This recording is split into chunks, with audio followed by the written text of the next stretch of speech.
Company of Heroes 3 has been delayed multiple times, and so with its full release, it promised much. There was the hype around its fully destructible buildings, its campaign map akin to a more Total War style game, and a huge graphical boost to place itself into 2023. And yet Reggie and the boys sit here today wondering how Relic has disappointed us so much, to the point that Company of Heroes 3 should not have been released in the state that it currently is, which is surprising because the trade press has been giving this game 8 and 9s out of 10s. So what is happening here, people? Well, let's discuss this and more in today's review.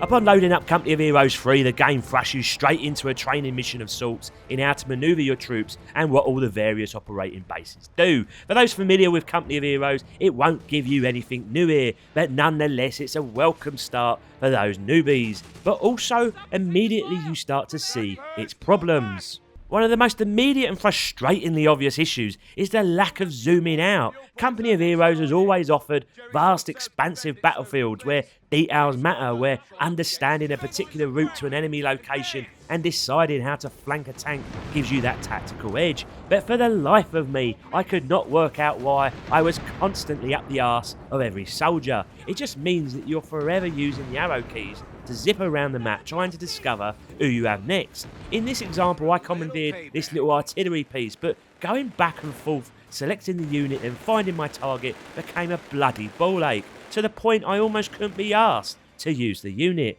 Now, in fairness, the series has always been a bit up close and personal, and as you can see here in Company of Heroes 2, it's still pretty much in your face, but this really is the limit, and for sure there is still more visibility here than what we have in Company of Heroes 3. It's almost game breaking for Reggie, and it's just so painful to navigate in its current form.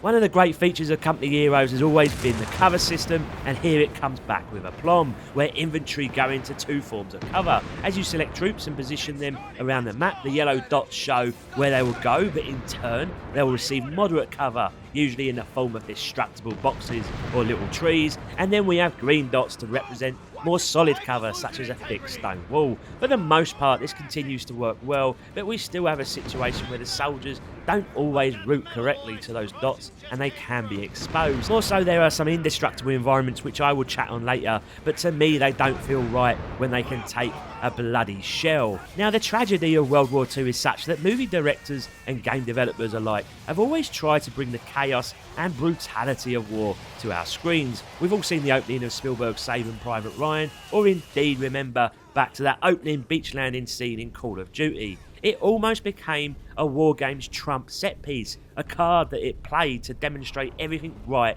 with their engine, their soundscape, and of course gameplay mechanics. In fact, the first mission of Company of Heroes 2 is just that, a game that, I remind you, is 10 years old.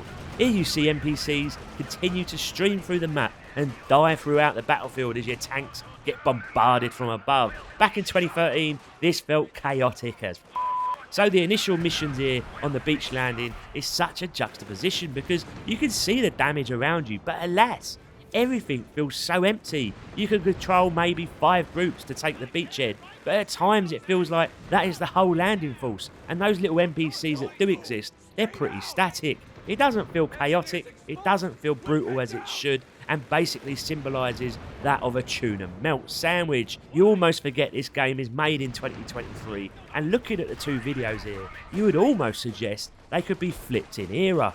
What Reggie does like is the way the missions play out, with the ebb and flow of battles taking you on quite the adrenaline rush. You'll be setting up firing points thinking you got shit covered, only for an enemy tank to come from an alley and change your tactics. The fog of war very much plays into the careful planning of your missions, and you'll find yourself using recon units to ensure there are no surprises, and so you'll set up choke points, garrison buildings, get your anti-tank crew in just the right place. It's all very satisfying to watch unfold. And as you gain ground on these maps, you'll capture little depots that supply munition points, potentially giving you additional support options such as offshore artillery strikes, which can help turn the tide, or indeed the ability to recruit more soldiers. And so this capture flag type mechanic continues on until you meet your main objective, such as taking a town square. It all plays out very nicely, and it's really what keeps the missions in Company of Heroes 3 so entertaining. However, in this battlefield map here, Reggie wants to take the strategic point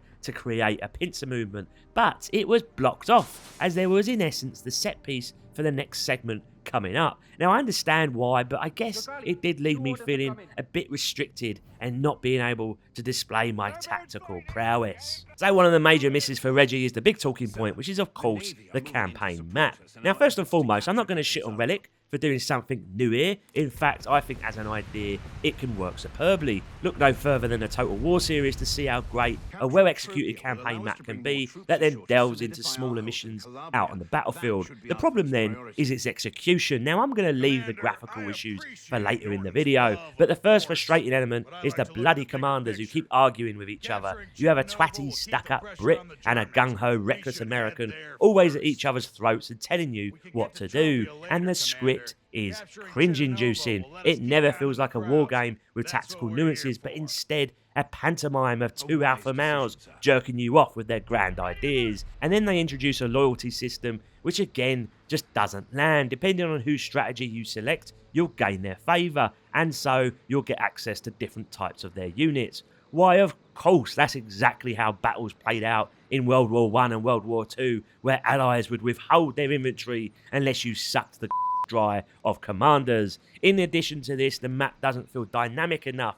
It feels static, and unlike the battles which have a nice ebb and flow to them, here it seems far more straightforward and doesn't contain the same surprises. There just isn't much strategy involved on what you control and where you should head next, unlike a game such as Total War or even Civ 6, where the actual military unit locations can be pivotal to defending or attacking positions. So I'm not going to say this part is terrible, instead it just lacks that finesse in its execution. But let's talk graphics, shall we? Bloody hell, where do we start here, boys and girls? Again, I want to showcase some of the game from 10 years back, when in some cases Company of Heroes 2 is even better. Animation wise, the soldiers move about and their death animations are varied and grim. When stagnant, they look over their shoulders and have a sense of anxiety about them. Not here though, these soldiers could be H&M mannequin displays featuring the latest fashion, as they're static and lifeless. As for textures, it doesn't look bad per se, but that's because Company of Heroes 2 didn't look bad either.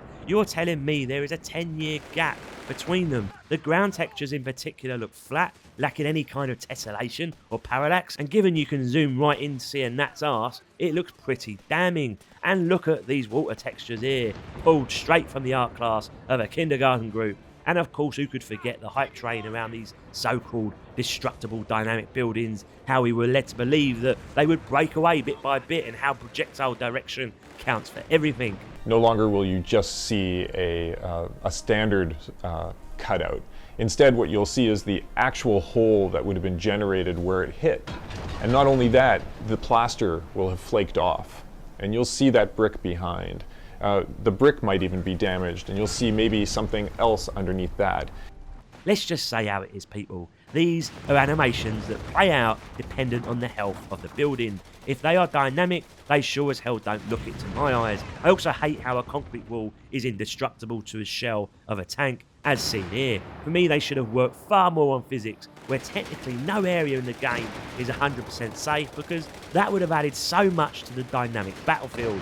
I appreciate that's a huge undertaking in itself, but these are the next generational leaps in RTS gaming that we need. Now, before you all jump on me for hating on this, let's talk about what does look good. Particle effects are great, in particular when there is a bombardment in play and debris and smoke fill the air. Fire effects too are nice, and the tracer on display zips around. Let's be clear here, the game is good looking in general, it's just not a generational leap over its predecessor, and that's what hurts. Nowhere is that displayed better than on the campaign map, where your tanks don't even have animations associated with them, and instead just ski about the place as if on ice. For a game priding itself on a more realistic style RTS, it does everything it can to remind you of how archaic it is. Sound for the most part is decent, and really that derives from the variation in that sound. Gunfire, tank engine, shelling, and of particular note the shouts of soldiers as they are pinned under enemy fire, all combine to give you the horrors of war. When played out, the tension it builds is great, but for me the part lacking is the actual sound quality.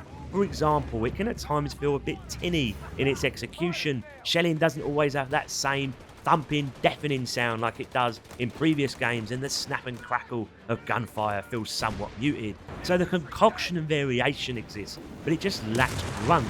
As for voice acting, the soldiers for the most part have some proper banter with each other, and I don't mind the battlefield chatter, but as mentioned, the actual story campaign has that cringe-inducing script backed up by the usual shitty cutscenes that no one cares about.